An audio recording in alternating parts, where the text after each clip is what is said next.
हाँ जी, नमस्कार, राधे राधे, जय श्री कृष्णा। कैसे हैं सब लोग? बढ़िया, मजे में, आनंद में। आज गुप्तकालीन कला संस्कृति साहित्य विज्ञान का अंतिम हम लोग पार्ट, अंतिम चैप्टर हम लोग पढ़ने वाले हैं। ठीक है, जहाँ हमने पिछली जो हमारी क्लास थी उसमें हमने बात की थी आर्यभट्ट की। ठीक है, देखिएगा आर्यभट्ट के बारे में एक बार थोड़ा सा हल्का सा मैं रिवाइज करवा देता हूँ, फिर आगे हम लोग जो है जल्दी से बात करेंगे। ठीक है, आर्यभट्ट देखिएगा 5वीं सदी के विद्वान थे, खगोलविद थे, गणितज्ञ थे और ज्योतिषाचार्य थे। ये प्रश्न आया हुआ है, ध्यान रखना।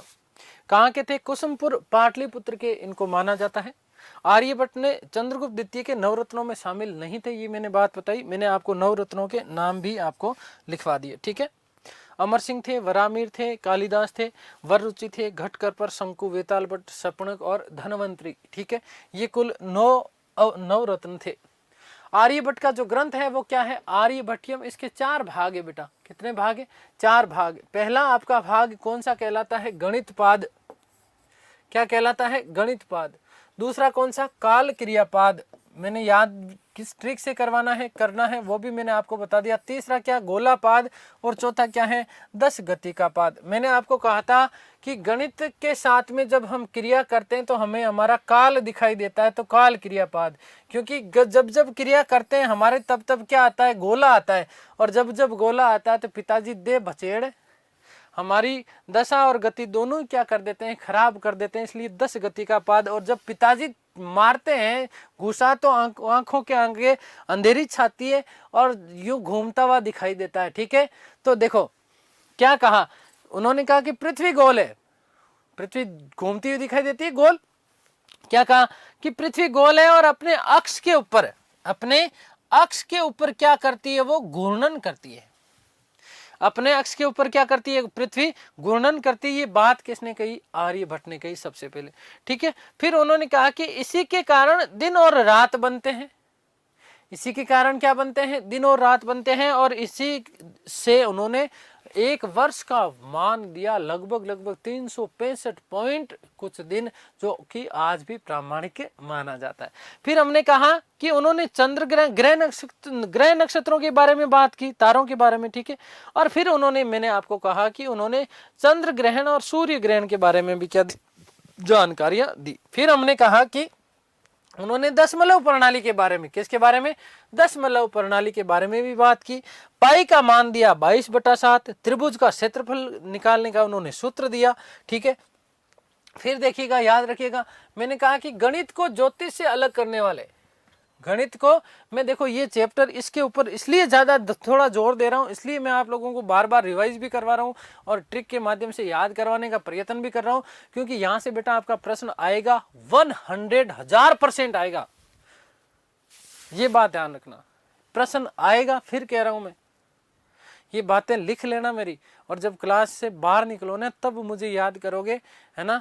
हो सकता है कि मैं अच्छा नहीं पढ़ा रहा हूं, लेकिन क्लास से बाहर निकलोगे तब आप याद करोगे कि जो भी मानते हो, भाई मानते हो, गुरु मानते हो, जो भी मानते हो, कि सर ने कहा था कि यहां से प्रश्न आएगा और ये प्रश्न आ गया। ठीक है, तो ध्यान रखना। देखो, गणित को ज्योतिष से अलग करने वाले प्रथम विद्वान थे। 800 ईस्वी के आसपास आर्यभट्टियम का जो है अरबी भाषा में अनुवाद किया गया। किसके नाम से? जीज अल अर्ज बहर। जीज अल अर्ज बहर के नाम से इसका किया गया, जो है विद्वान अनुवाद किया गया। और ये अनुवाद करने वाले विद्वान जॉर्ज बूलर। क्या नाम मिलता है? जॉर्ज बूलर। चलिए आगे बात करते हैं। वरामीर, वरामिहिर आर्यभट्ट के नवरत्न, माफ कीजिएगा, नवरत्न में शामिल थे। चंद्रगुप्त द्वितीय के चंद्रगुप्त द्वितीय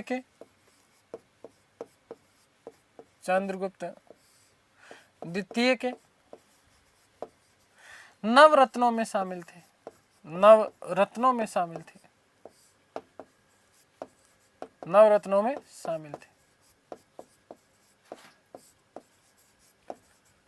ठीक है, पहली बात। दूसरी चीज क्या थे? ये भी खगोलविद थे।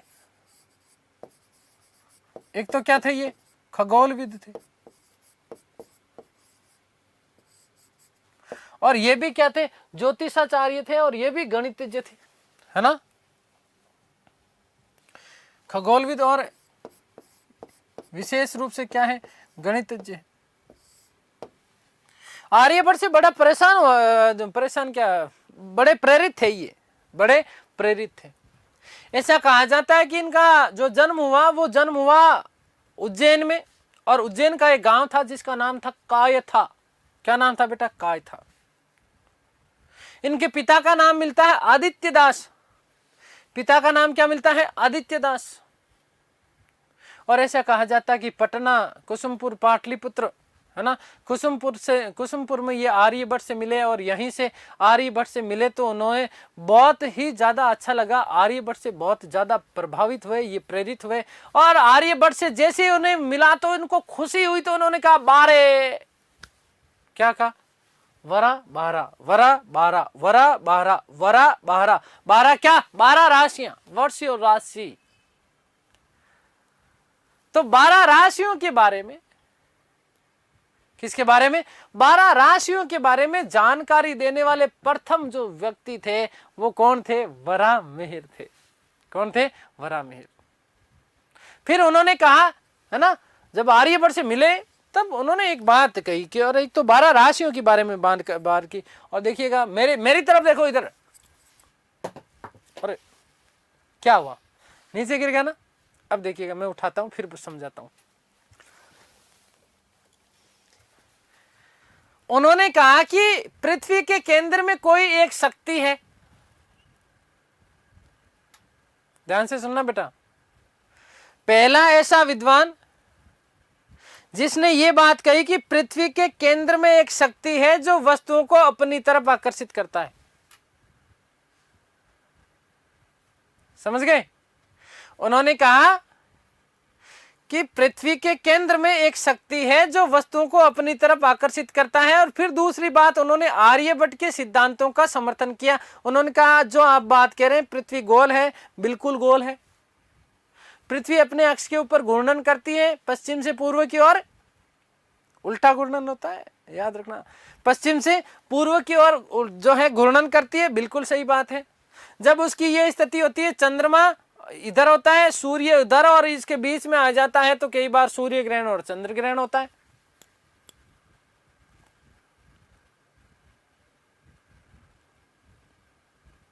तो ये सारी बातें किसने कही? वराहमिहिर ने कही। आप उन्होंने आर्यभट्ट की चीजों का समर्थन किया। दूसरा, मैंने कहा ना, व से व याद रखिएगा, तो वरा 12, वरा 12, 12 क्या बेटा, राशियां, ठीक है ना।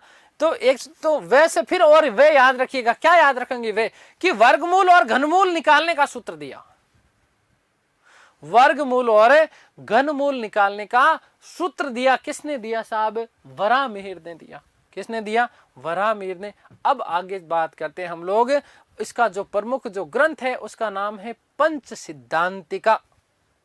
क्या है बेटा? पंच सिद्धांतिका। और इस पंच सिद्धांतिका के जिस प्रकार से आर्यभट्टियम के 4 भाग थे, ठीक इसी प्रकार से पंच सिद्धांतिका के 5 पार्ट माने जाते हैं। कितने पार्ट माने जाते हैं? पंच सिद्धांतिका के 5 पार्ट माने जाते हैं। मैं यहां पर लिख रहा हूं, देखिएगा नाम क्या लिख रहा हूं, पंच सिद्धांतिका। ग्रंथ का नाम क्या है इनका बेटा? पंच सिद्धांतिका। ग्रंथ का नाम क्या है? पंच सिद्धांतिका। और इस पंच सिद्धांतिका के जो है 5 भाग माने जाते हैं। कितने भाग माने जाते हैं? 5 भाग। अभी यही फटाफट याद करवाने वाला हूं। देखो, आपका ध्यान केवल बोर्ड के ऊपर होना चाहिए। अब तक लगभग 20 से किताबें तो आपने 20-25 किताबें तो मेरे को लग रहा है याद कर ली।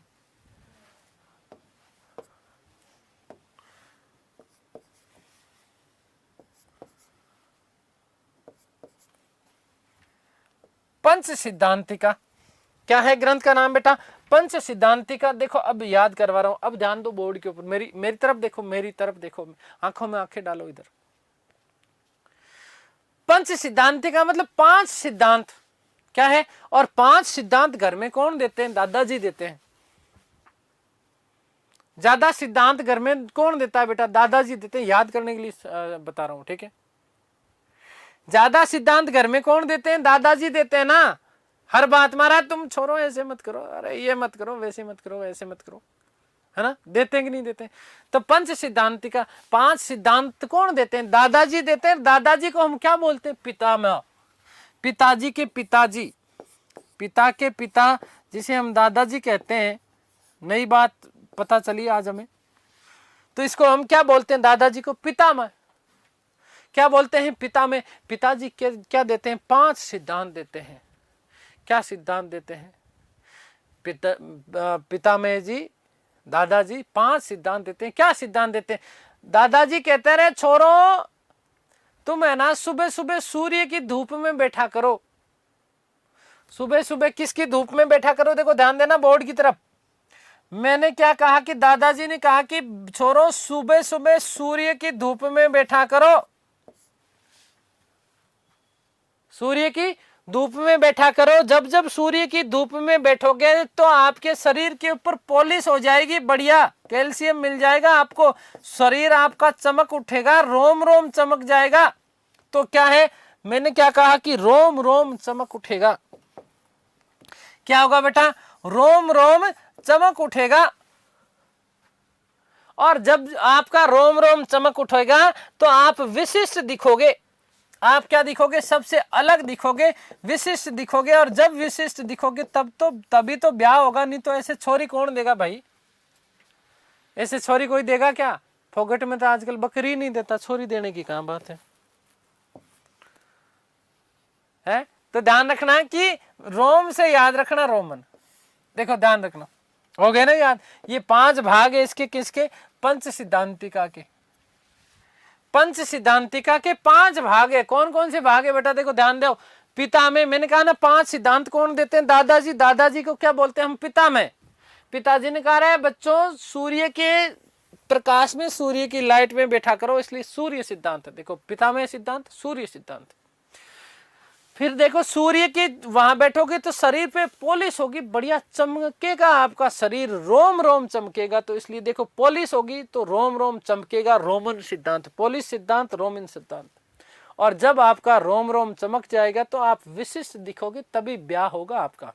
आपको भी कह रहा हूं, मेरे जो भाई है ना, जो बेचारे नहीं हो पा रहा, तो है ना, ध्यान रखना कि विशिष्ट दिखोगे तब ही होगा। जीवन में कुछ विशिष्ट करना पड़ेगा। पहले तो दिखना होता था, आजकल करना पड़ता है, क्योंकि बिना नौकरी हालत आपकी खराब होने वाली है। ठीक है, कोई लड़की नहीं देता, इसलिए नौकरी लगनी जरूरी है भैया, नहीं तो अकेले ही जिंदगी निकल जाएगी, कुछ नहीं है ना, कोई पूछने वाला ही नहीं होगा। तो पहला जो प्रमुख ग्रंथ पंच सिद्धांतिका, पहला जो इसका प्रमुख ग्रंथ है वो कौन सा है बेटा? पंच सिद्धांतिका है। कौन सा है? पंच सिद्धांतिका है। आगे बात समझ में, 5 सिद्धांत है, पितामह, सूर्य, पॉलिश, रोमन और विशिष्ट। यहीं पर जो है विशेष रूप से 12 राशियों का उल्लेख भी मिलता है।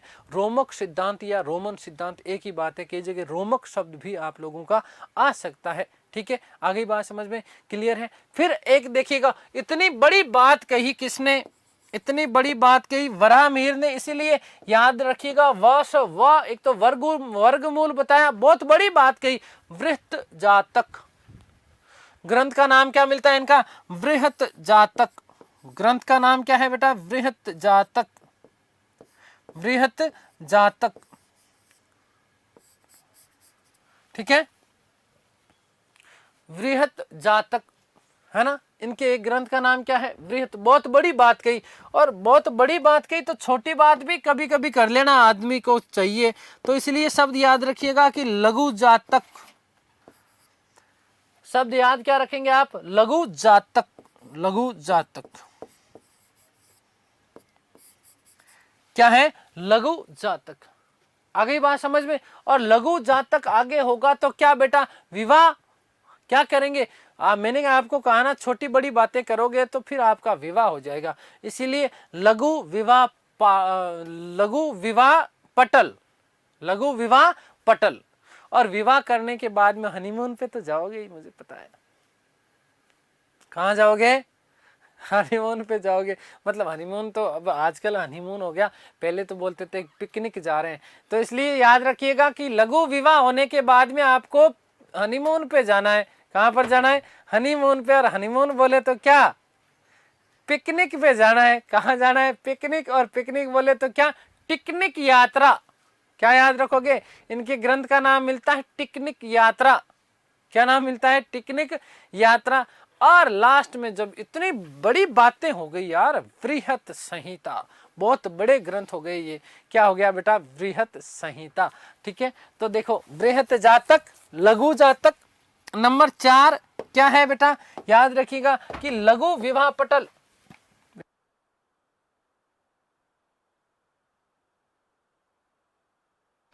लघु विवाह पटल, लघु विवाह पटल। ठीक है भैया, एक सेकंड होल्ड कीजिएगा।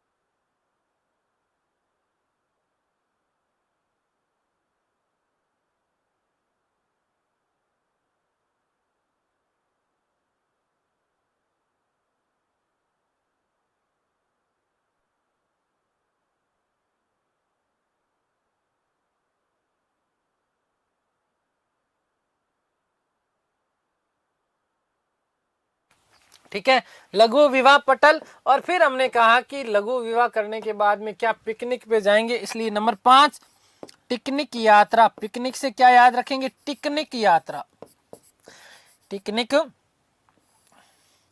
यात्रा। और बहुत बड़ी बात हो गई, इन्हें संकलन करना पड़ेगा, तो इसलिए क्या? बृहत संहिता।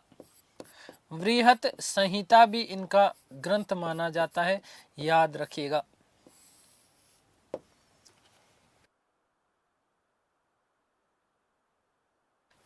ठीक है, तो ये बात याद रखिएगा। ये इनके कुछ प्रमुख ग्रंथों के नाम मैंने आपको बता दिए बेटा। पंच सिद्धांतिका के 5 भाग है। कितने भाग है? 5 भाग है। कितने भाग है? 5 भाग है। ठीक है, देखिएगा। वरामीर, तो मैंने कहा कि चंद्रगुप्त द्वितीय के नवरत्नों में शामिल थे। ठीक है, खगोलविद, गणितज्ञ और ज्योतिषाचार्य एक बात है। ठीक है, आगे हम बात करें नंबर 2। उसके बाद देखिएगा कहाँ के निवासी थे? उज्जैन के निवासी थे।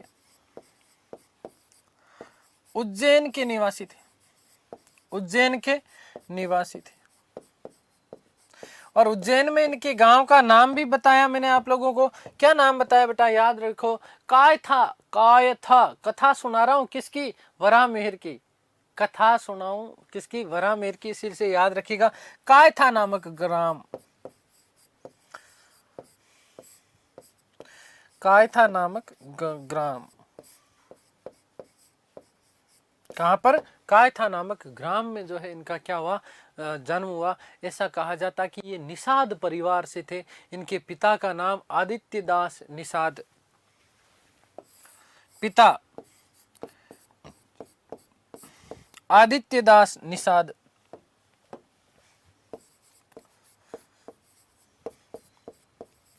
आदित्य दास निषाद। निषाद परिवार से थे ये। ठीक है, शूद्र परिवार माना जाता है, शूद्र माने जाते हैं निषाद। ठीक है, फिर अगली बात क्या? मोस्ट इंपोर्टेंट कि कहा किससे मिले थे? पटना कुसुमपुर, पाटलिपुत्र है ना, पाटलिपुत्र कुसुमपुर में ये आर्यभट्ट से मिले। वराहमिहिर,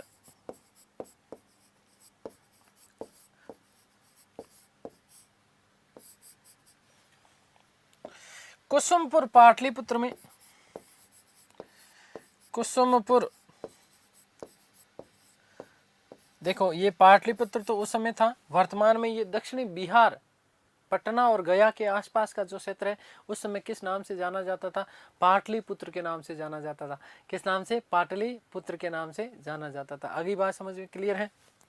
कुसुमपुर, वराहमिहिर कुसुमपुर पाटलिपुत्र में, पाटलिपुत्र में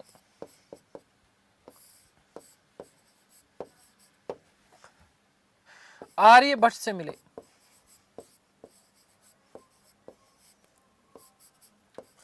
आर्यभट्ट से मिले।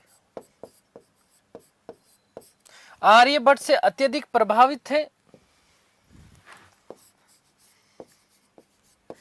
आर्यभट्ट से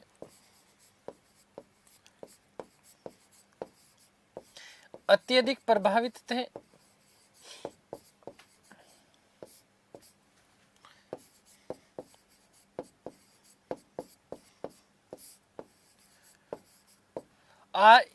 आर्यभट्ट के मतों का समर्थन किया। आर्यभट्ट के सिद्धांतों का, आर्यभट्ट के सिद्धांतों का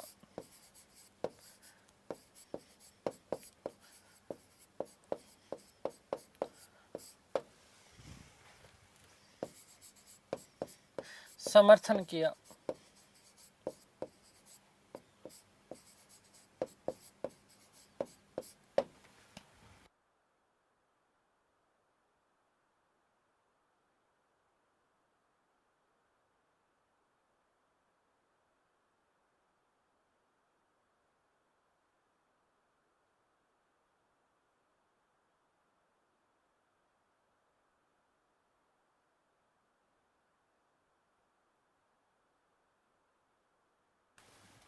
ठीक है, फिर हमने इनके ग्रंथों की बातें मैंने कर ही ली है। ठीक है, अब यहां पर एक बातें लिख रहा हूं कुछ अलग। ठीक है, ग्रंथ मैंने आपको सारे बता दिए बेटा। ठीक है, याद रखिएगा कि वराहमिहिर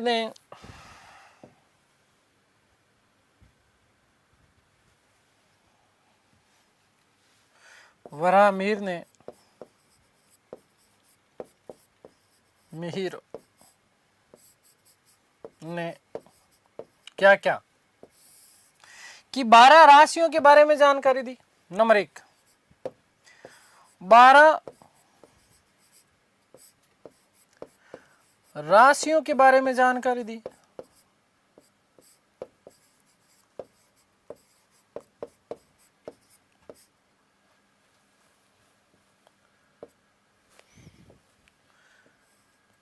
बारे में जानकारी दी, पहली बात। दूसरी बात, प्रथम व्यक्ति, ठीक है, क्या प्रथम व्यक्ति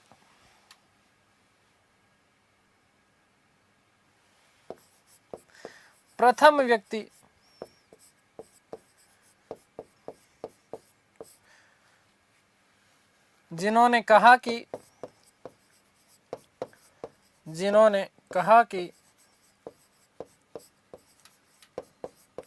पृथ्वी के केंद्र में कुछ तो है।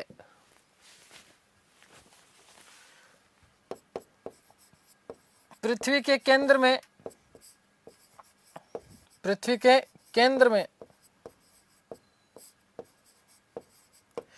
एक शक्ति है, पावर है, जो वस्तुओं को अपनी तरफ आकर्षित करती है। वस्तुओं को अपनी तरफ आकर्षित करती है, अपनी तरफ आकर्षित करती है।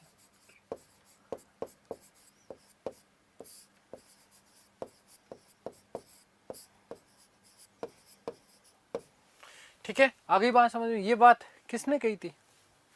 वराहमिहिर जी ने। वर्गमूल और घनमूल निकालने का सिद्धांत भी दिया किसने? वराहमिहिर ने। याद रखिएगा,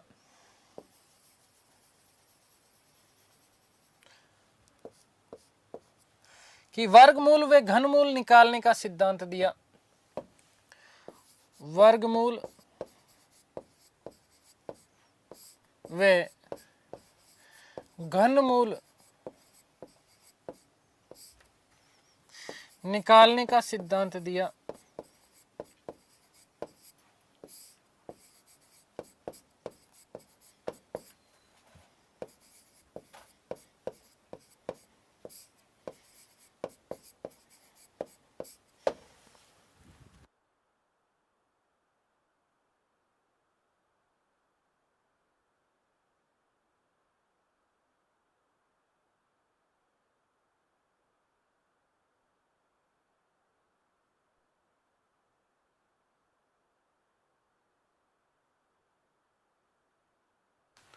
ठीक है, आगे बात समझ में। अब और एक महान विद्वान की हम लोग बात करने वाले हैं। देखिएगा दोस्तों,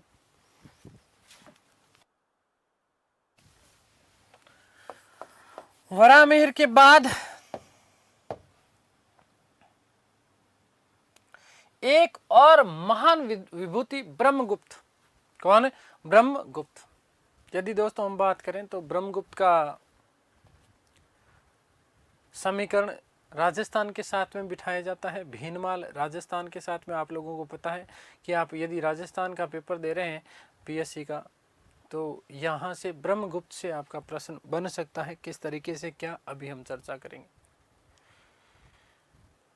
तो गुप्त काल के दौरान एक और महान गणितज्ञ और खगोलविद जिसका नाम ब्रह्मगुप्त, पिता का नाम जिष्णु बताया जाता है, जन्म 598 ईस्वी में, मृत्यु 668 ईस्वी में। और इनका जन्म ऐसा कहा जाता है कि भीनमाल जालोर राजस्थान में हुआ। कहां पर? भीनमाल जालोर राजस्थान में। जिस बात के लिए वराहमिहिर ने कहा कि इस पृथ्वी के केंद्र में कुछ तो है जो अब चीजें अपनी तरफ आकर्षित करता है। तो उन्होंने बात कही, किसने?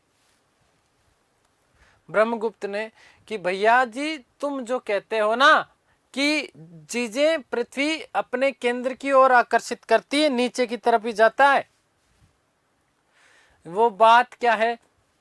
वो गुरुत्वाकर्षण है। जी, क्या चीज? जी की बात कही। पहली बार गुरुत्वाकर्षण की जानकारी देने वाला व्यक्ति कौन था? ब्रह्मगुप्त।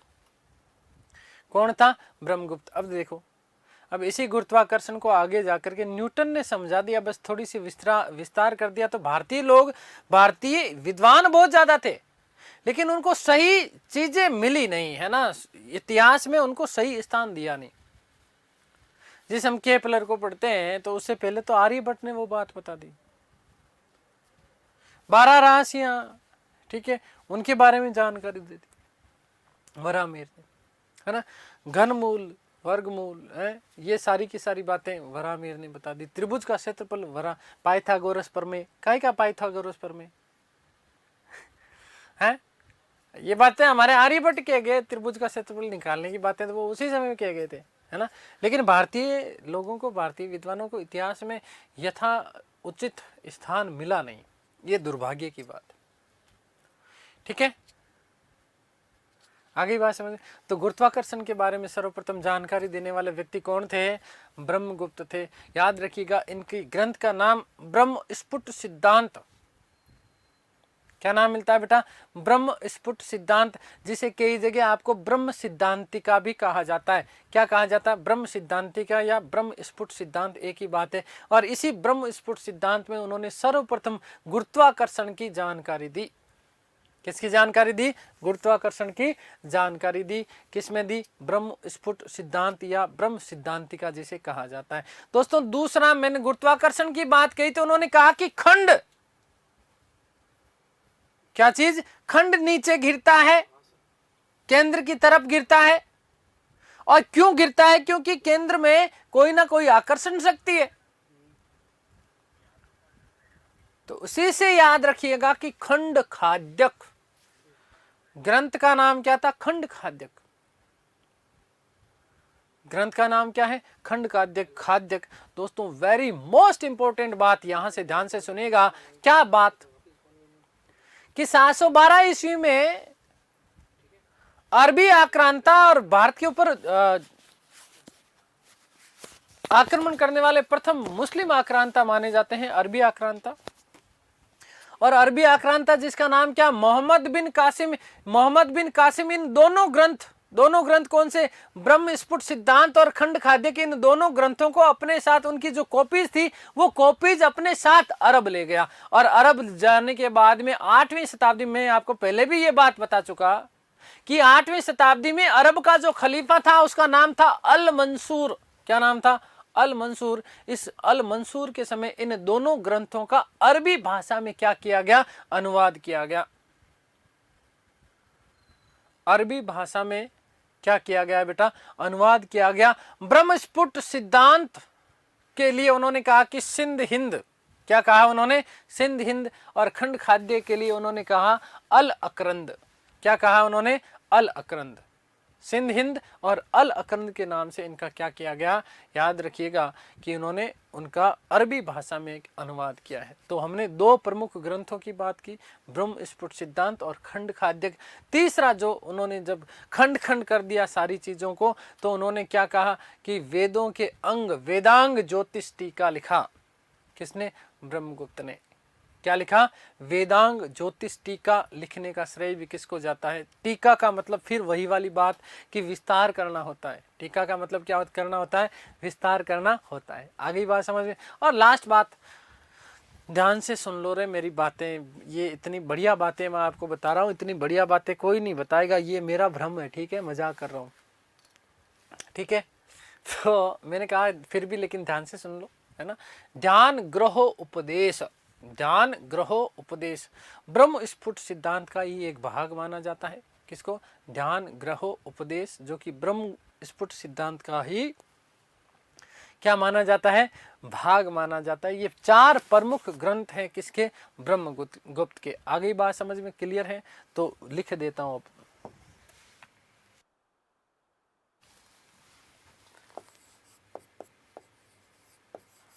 ब्रह्मगुप्त,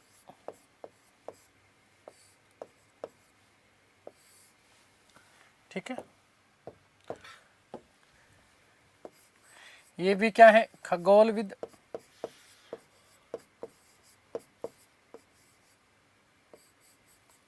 और गणितज्ञ भी हैं साथ में।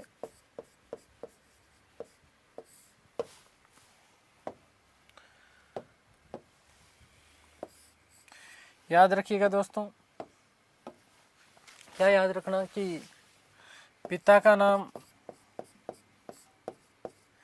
जिष्णु, इनका जन्म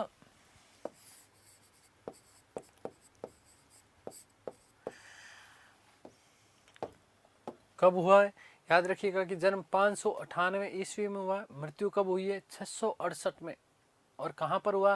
राजस्थान के भीनमाल, भीनमाल बोले तो कहाँ पर? जालोर, ठीक है। जन्म 598 ईस्वी, जन्म 598 ईस्वी, मृत्यु 668।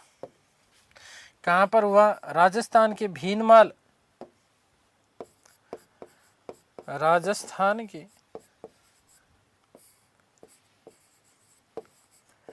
भीनमाल, और भीनमाल बोले तो क्या बेटा जी? जालोर।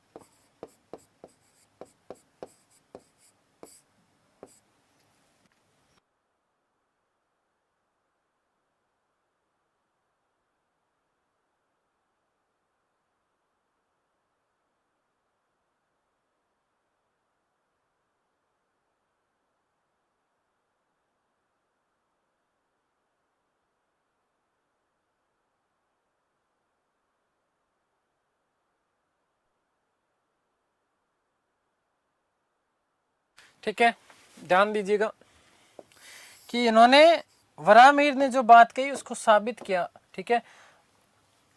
पहला ऐसा व्यक्ति सर्वप्रथम गुरुत्वाकर्षण के बारे में जानकारी दी। गुरुत्वाकर्षण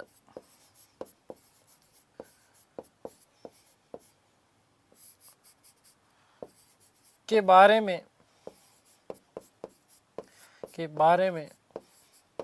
जानकारी देने वाले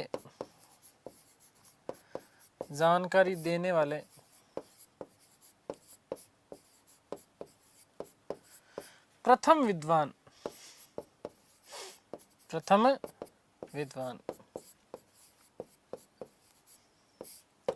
ठीक है। ग्रंथ की बात कर लेते हैं। ग्रंथ तो नंबर 1 ब्रह्म स्फुट सिद्धांत, ब्रह्म स्फुट सिद्धांत,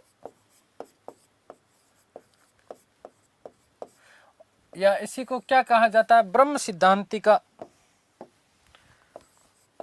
ब्रह्म सिद्धांतिका। क्या कहा जाता है? ब्रह्म सिद्धांतिका। इसमें क्या है? गुरुत्वाकर्षण के बारे में जानकारी दी। गुरुत्वाकर्षण के बारे में जानकारी दी।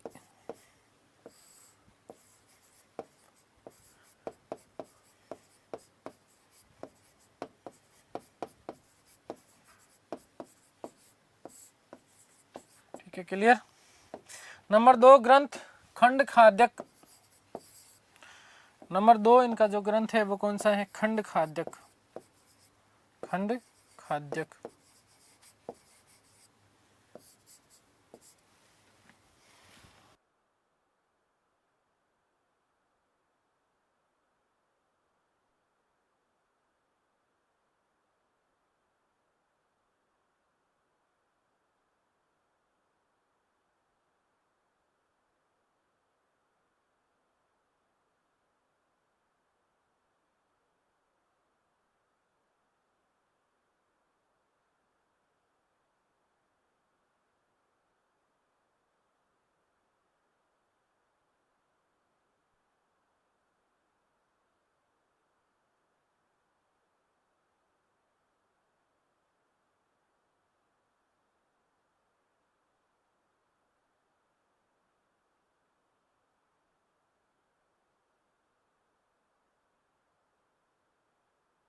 नंबर 3 वेदांग ज्योतिष टीका।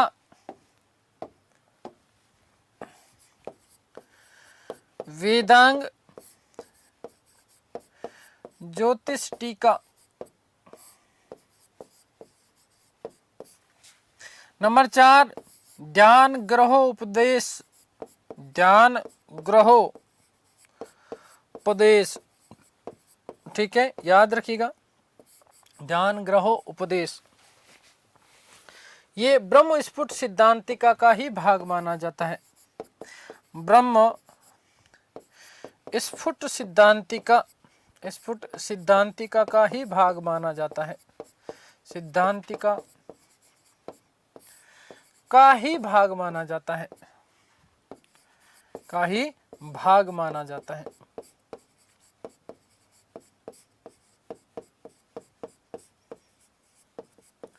ठीक है, आगे बात समझ में क्लियर है।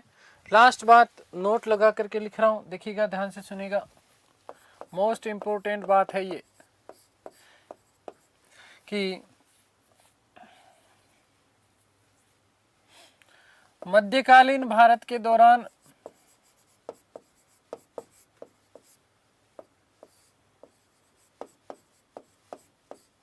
सात सौ 12 ईस्वी में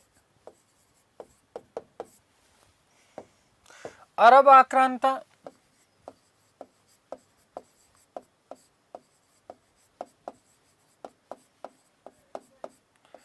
मोहम्मद बिन कासिम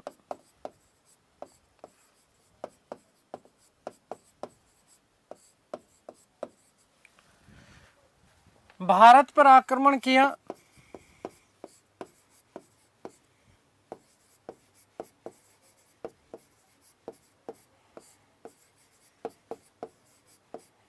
तब ब्रह्मगुप्त द्वारा रचित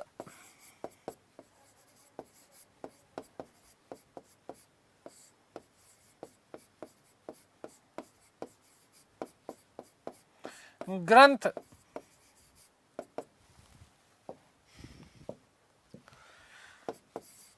ब्रह्म स्फुट सिद्धांत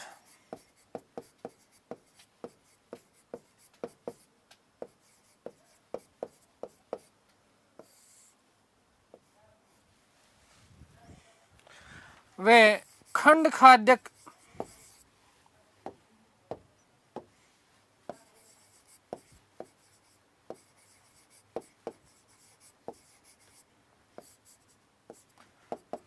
अपने साथ अरब ले गया।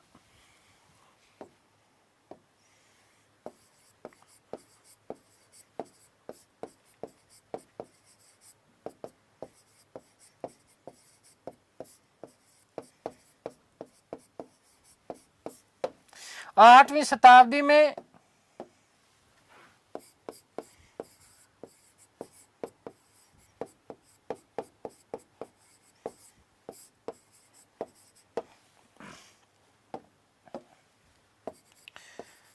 अरब के खलीफा मंसूर के द्वारा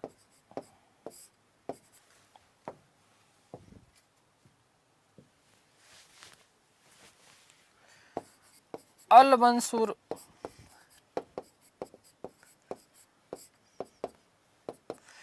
मंसूर के समय इन ग्रंथों का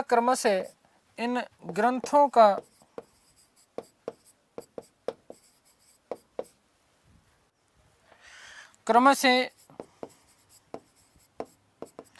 अरबी भाषा में अनुवाद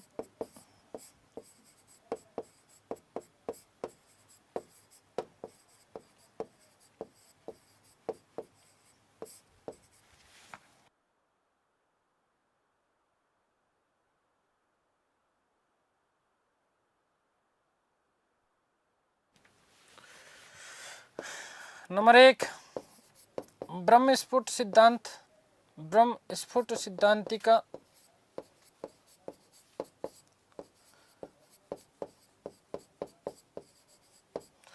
किस नाम से किया गया बेटा, ध्यान रखिएगा कि सिंध हिंद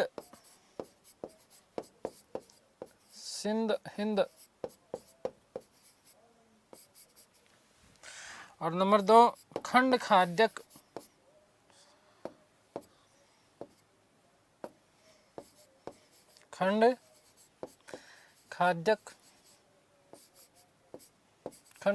का किस नाम से किया गया, याद रखिएगा कि अल अकरंद के नाम से,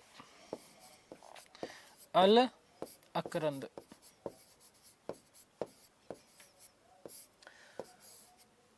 के नाम से किया गया।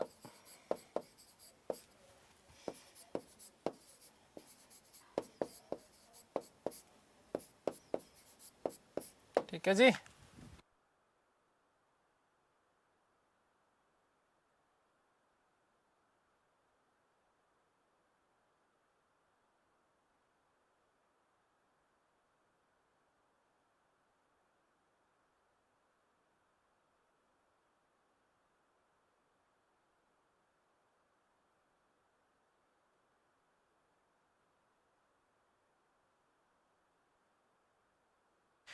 ठीक है जी, हो गई बात क्लियर। अब हम आगे बात कर लेते हैं,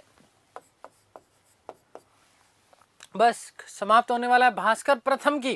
किसकी बात कर लेते हैं हम लोग, भास्कर प्रथम। भास्कर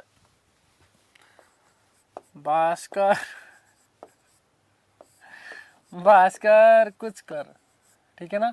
तो भास्कर ने कुछ नहीं बहुत कुछ किया, ठीक है ना। भास्कर ने बहुत कुछ किया, आर्यभट्ट से प्रभावित थे, ये पहली बात है ना।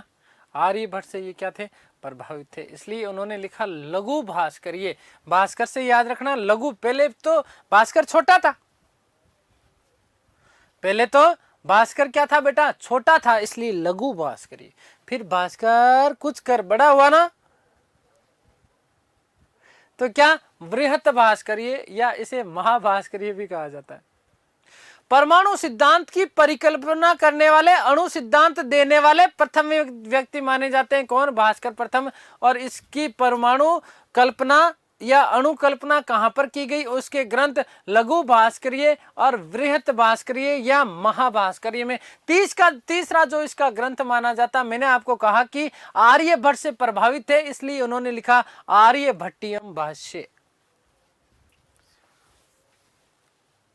आर्यभट्टियम भाष्य नामक ग्रंथ लिखा। दोस्तों वेरी मोस्ट इंपॉर्टेंट कि संस्कृत गद्य में लिखा जाने वाला प्रथम गणित और ज्योतिष पर आधारित ग्रंथ माना जाता है आर्यभट्टियम भाष्य, जो कि भास्कर प्रथम के द्वारा लिखा गया। देखिएगा लिख रहा हूं मैं कि आर्यभट्ट से प्रभावित थे,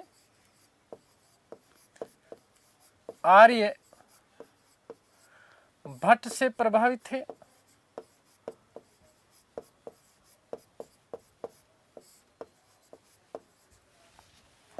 ग्रंथ की बात कर लेते हैं हम लोग। तो नंबर 1 लघु भास्करीय,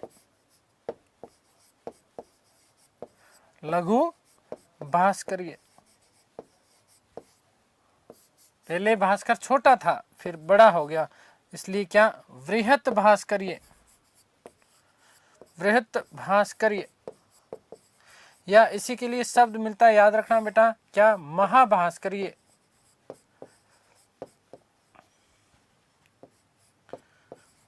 क्या शब्द मिलता है? महाभास्कर्य शब्द मिलता है। मोस्ट इंपॉर्टेंट बात इन दोनों ग्रंथों की क्या याद रखना कि सर्वप्रथम इन ग्रंथों में, सर्वप्रथम जिस डोल्टन की बात हम करते हैं उससे पहले तो भास्कर ने दे दी थी, तो चीजें तो भारत वाले तो पहले ही दे दिया। सर्वप्रथम भास्कर ने इन ग्रंथों में, भास्कर ने इन ग्रंथों में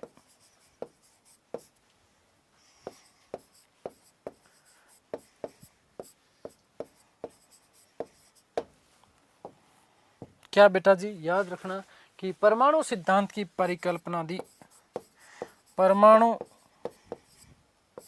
सिद्धांत की परिकल्पना प्रस्तुत की, सिद्धांत की परिकल्पना प्रस्तुत की।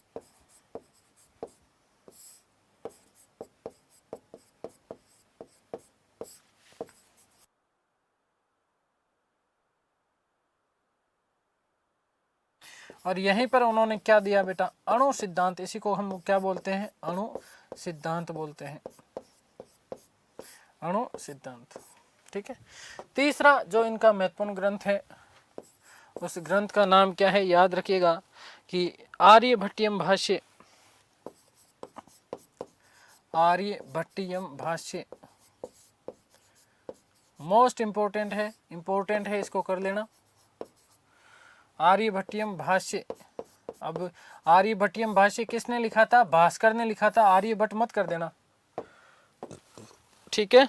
संस्कृत गद्य में लिखी गई गणित एवं खगोल शास्त्र, संस्कृत गद्य में लिखी गई, गद्य में लिखित गणित एवं खगोल शास्त्र, गणित एवं खगोल शास्त्र, खगोल शास्त्र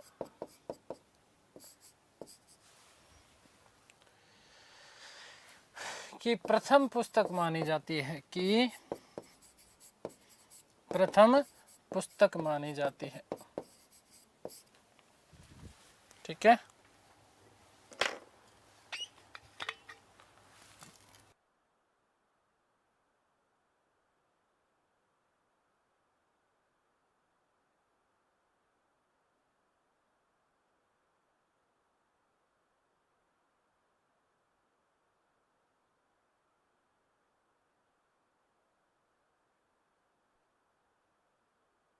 ठीक है। तो ये विज्ञान से संबंधित हमने बातों की जो है ग्रंथों की बात कर लिए। देखिएगा अब आयुर्वेद, आयुर्वेद, ठीक है, आयुर्वेद से संबंधित ग्रंथ,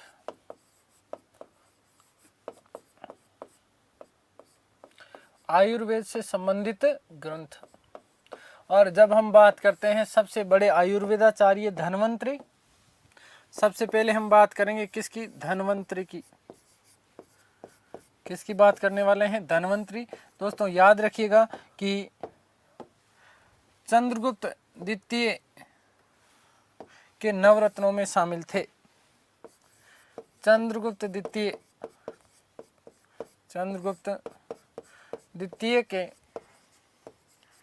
नवरत्नों में शामिल थे, नवरत्नों में शामिल। कौन? धन्वंतरी।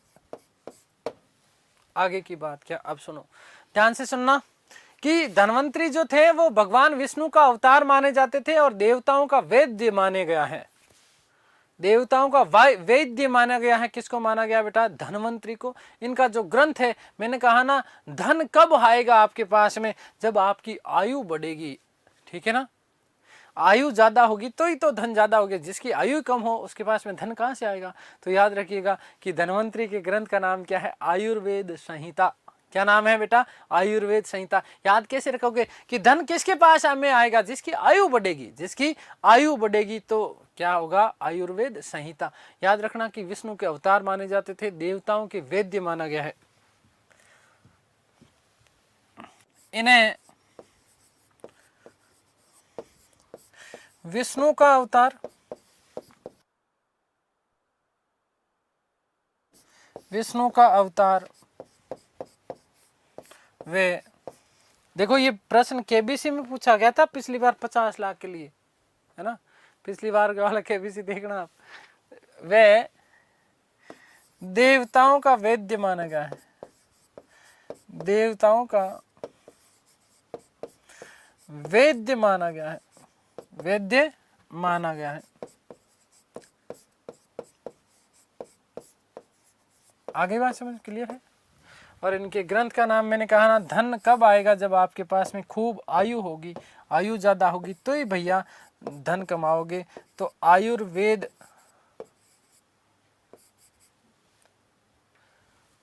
अच्छा आयुर्वेद मैंने ऊपर गलत लिख दिया ना, माफ करना भाई। आयुर्वेद संहिता, आयुर्वेद संहिता, ठीक है। क्या था? धन्वंतरि के ग्रंथ का नाम क्या है? आयुर्वेद संहिता। आगे हम बात करते हैं महर्षि चरक की, ठीक है। तो चरक जी ने तो चरक दिया, चरक संहिता। सुश्रुत की बात करेंगे तो सुश्रुत संहिता, ठीक है। फिर आगे देखो, मोस्ट इंपॉर्टेंट बात याद रखना, पाल काव्य, ठीक है। अगला मैं एक तो लिख देता हूं नंबर 2 पे। पहले महर्षि चरक, महर्षि चरक, तो चरक का ग्रंथ कौन सा है? चरक संहिता। क्या था? चरक संहिता,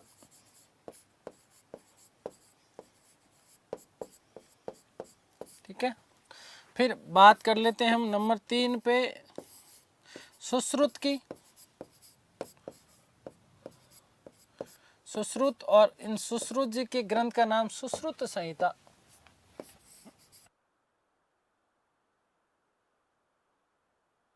सुश्रुत संहिता। सुश्रुत से सुश्रुत याद रखना और चरक से चरक याद रखना। आगे शब्द जोड़ना, आपको क्या याद रखना है? संहिता। आगे महत्वपूर्ण बात करने वाले हम लोग पाल काव्य की, पाल काव्य किसकी बात करने वाले हैं? पाल काव्य। अब देखो यहां से प्रश्न आता है, क्या आपको पाल काव्य में शब्द याद रखना है? पालक, पालक जो पालने वाला होता है। और हमें क्या पालना है? हमें हाथी पालने हैं। हमें क्या पालने? पालक से याद, क्या पाल काव्य से कैसे याद रखेंगे कि हमें हाथी पालने हैं? क्या बेटा? हाथी पालने हैं। और हाथी पालोगे तो क्या? हस्ती आयुर्वेद। हस्ती आयुर्वेद में वस्तुतः महर्षि काव्य और राजा रोमथार जो थे, इनके बीच के संवाद का उल्लेख किया गया। मोस्ट इंपोर्टेंट प्रश्न बनता है, राजा रोमथार और महर्षि काव्य के बीच में काव्य या काव्य मिलता है ना, पाल काव्य, है ना। तो याद रखिएगा, महर्षि काव्य और राजा रोमथार के बीच मध्य संवाद कौन से ग्रंथ में लिखा गया? हस्ती आयुर्वेद में। तो ग्रंथ का नाम क्या है? हस्ती आयुर्वेद। क्या पालने बेटा? याद रखना, हाथी पालने, हस्ती आयुर्वेद।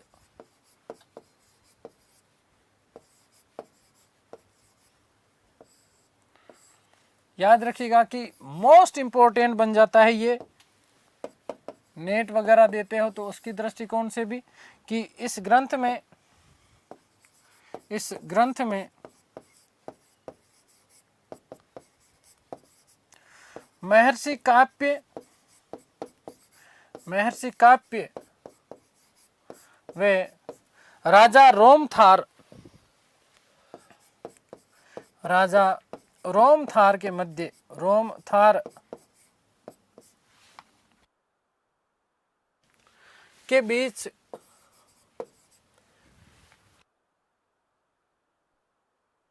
बीच का संवाद है।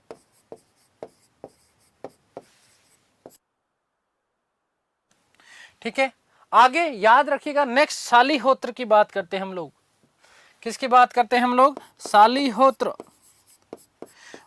शालीहोत्र में याद रखिएगा, याद क्या रखोगे बेटा? शाली। क्या याद रखोगे? शाली। तो शाली जी को किस पर बैठाना है बेटा? घोड़े पर। और घोड़े को क्या बोलते हैं? अश्व। तो अश्व शास्त्र या अश्वलायन क्या है? शालीहोत्र का जो ग्रंथ है, शाली याद रखना कि शाली जी को किस पे, शाली जी बहुत प्यारे होते हैं ना, तो शाली जी को कहाँ बिठाना है? घोड़े पे बिठाना है। किस पे? घोड़े पे। तो अश्वलायन, घोड़े को क्या बोलते हैं? अश्व। तो अश्व चिकित्सा के ऊपर है ना, घोड़ों की चिकित्सा के ऊपर। ठीक है, तो इनका जो ग्रंथ है याद रखिएगा क्या है बेटा? अश्वलायन। शाली जी को कहाँ बैठाना है? अश्व के ऊपर, इसलिए अश्वलायन। अश्वलायन ग्रंथ का नाम क्या है? अश्वलायन। आगे बात समझ में, या अश्व शास्त्र भी इसका नाम मिलता है। लास्ट बात, वाक भट्ट। वाक का मतलब क्या होता है बेटा? बोलना। वाक का मतलब क्या होता है? बोलना। और भैया जीवन में कम बोलना चाहिए, क्योंकि जितना कम बोलोगे उतना ही आपका हार्ट सही रहेगा। डॉक्टर बोलता है ना, जिसको हृदय रोगी जो होता है उसको, अरे भाई ज्यादा बकवास मत करो, चुपचाप रहा करो, है ना, क्योंकि हार्ट के ऊपर पंपिंग बढ़ता है। तो याद रखिएगा, अष्टांग हृदय, हार्ट से याद रखिएगा, वाक कम करनी है, बोलना कब है? कम बोलना है, क्योंकि इससे हमारा हृदय सुरक्षित रहेगा। तो अष्टांग हृदय सुरक्षित रहेगा तो हम इसका संग्रह कर लेंगे। अष्टांग संग्रह, अष्टांग संग्रह।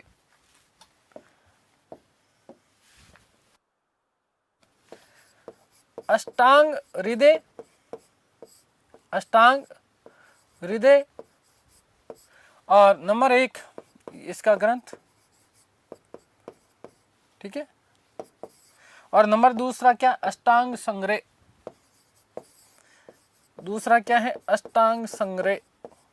याद हो रहा ना साथ साथ? अष्टांग संग्रह। आगे बात समझ में। अब देखिएगा, हम बात करेंगे नागार्जुन की। किसकी बात करेंगे हम लोग? नागार्जुन की। ठीक है ना, एक नवनीतकम भी जो है ग्रंथ माना जाता है, लेकिन गुप्तकालीन है, उसके बारे में कोई विशेष विवरण मिलता नहीं। हम बात करने वाले हैं नागार्जुन की, चिकित्सा के बारे में। किसके बारे में? चिकित्सा का ग्रंथ। और चिकित्सकीय ग्रंथ में हम इसकी बात करेंगे, किसकी? नागार्जुन की। मोस्ट इंपोर्टेंट प्रश्न बनता है, देखो, नागा अर्जुन कौन? नागा अर्जुन, नागार्जुन। ठीक है, इसने क्या करा? इसने सोना खाया, चांदी खाया, तांबा खाया, लोहा खाया, और इसने कहा कि ये खाओगे तो आपकी रोग प्रतिरोधक क्षमता बढ़ेगी। और इनकी क्या? भस्म। तो सोना, चांदी, लोहा, तांबा, है ना, इनके भस्म से जो है, या इनके भस्म से रोग का निवारण हो सकता है।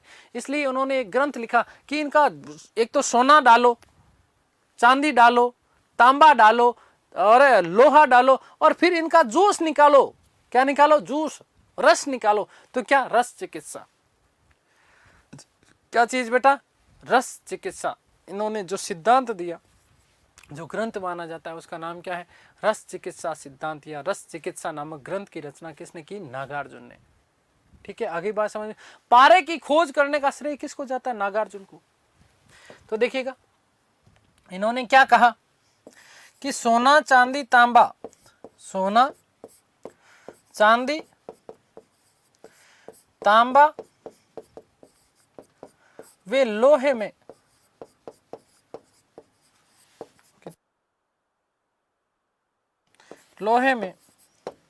रोग प्रतिरोधक क्षमता पाई जाती है। रोग प्रतिरोधक क्षमता पाई जाती है। प्रतिरोधक क्षमता पाई जाती है। क्षमता पाई जाती है।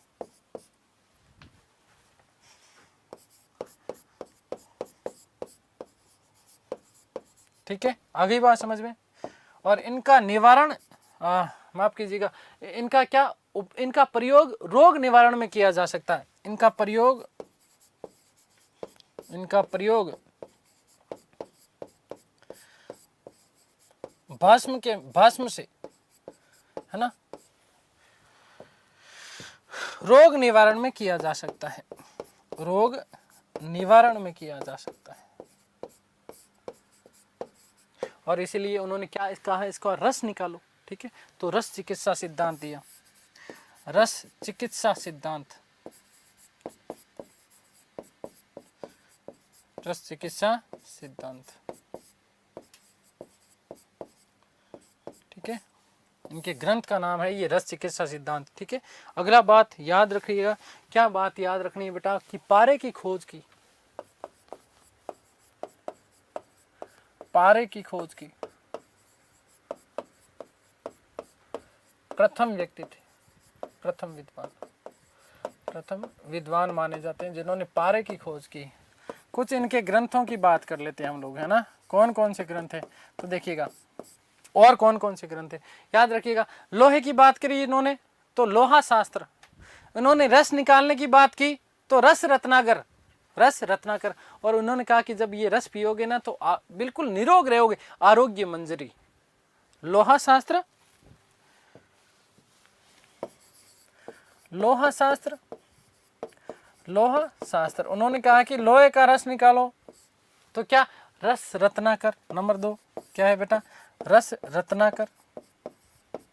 और ये जब रस पी लोगे ना आप तो बिल्कुल क्या रहोगे, आप स्वस्थ रहोगे। तो आरोग्य मंजरी, आरोग्य मंजरी, ये इनके प्रमुख क्या माने जाते हैं, ग्रंथ माने जाते हैं। तो मेरे प्यारे से साथियों, मेरे प्यारी से बहनों,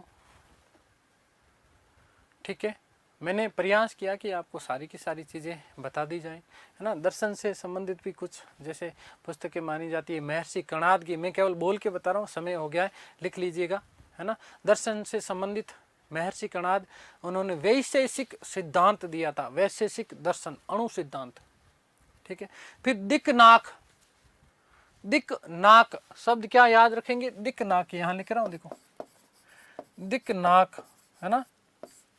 दिक नाक, नाक से याद रखिएगा कि नाग, नाग का जहर किसी को चढ़ जाए तो प्रमाण देने की जरूरत है क्या, वो तो सीधे सीधे मरता है। तो प्रमाण समुच्चय, दिक नाक, है ना, प्रमाण समुच्चय, प्रमाण समुच्चय,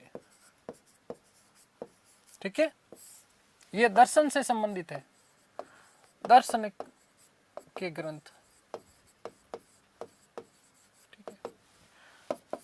और फिर नंबर 2 देखिए, चलिए महर्षि कणाद वाला भी लिख ही देता हूँ, आप लोगों को फिर कहोगे कि भाई साहब ने, गुरुजी ने लिखा नहीं। महर्षि कणाद, है ना, तो कणाद ने कण कण की बात की, किसकी बात की, कण कण की बात, विशेष बात की। तो वैशेषिक दर्शन, वैशेषिक दर्शन, वैशेषिक दर्शन, ठीक है। और यही उन्होंने क्या, अणु सिद्धांत दिया, अणु सिद्धांत, अणु सिद्धांत। आ गई बात समझ में। और ध्यान रखो, तो ईश्वर कृष्ण, ईश्वर कृष्ण, और इनका जो ग्रंथ है उसका नाम ईश्वर, क्यों हम गिन सकते हैं क्या, संख्या में नहीं गिन सकते ना, इसलिए ईश्वर कृष्ण का जो ग्रंथ है वो है सांख्य कारिका। क्या है, सांख्य कारिका, जो कि दर्शन शास्त्र के ऊपर आधारित आपका ग्रंथ माना जाता है। उम्मीद करता हूँ सारी चीज़ें आप लोगों को समझ में आई होगी। कोई छोटी मोटी त्रुटि रह गई हो तो भैया माफ़ करिएगा, प्रयास मैंने यही किया कि कोई गलती नहीं रहे, ठीक है। लेकिन फिर भी इंसान हूँ, ठीक है। ईश्वर से प्रार्थना करता हूँ कि आप सब स्वस्थ रहें, मस्त रहें, तंदुरुस्त, आह्लादित और प्रसन्नचित रहें। इस सृष्टि की संपूर्ण खुशियाँ आपको और आपके परिवार को मिले, ठीक है। आप लोग जल्द से जल्द सफल हों। अगला हमारा जो टॉपिक होगा वो होगा भारतीय संस्कृति का विदेशों में प्रचार प्रसार, उसके बारे में भी हम लोग चर्चा करेंगे। तब तक के लिए सभी को धन्यवाद, नमस्कार, थैंक यू सो मच।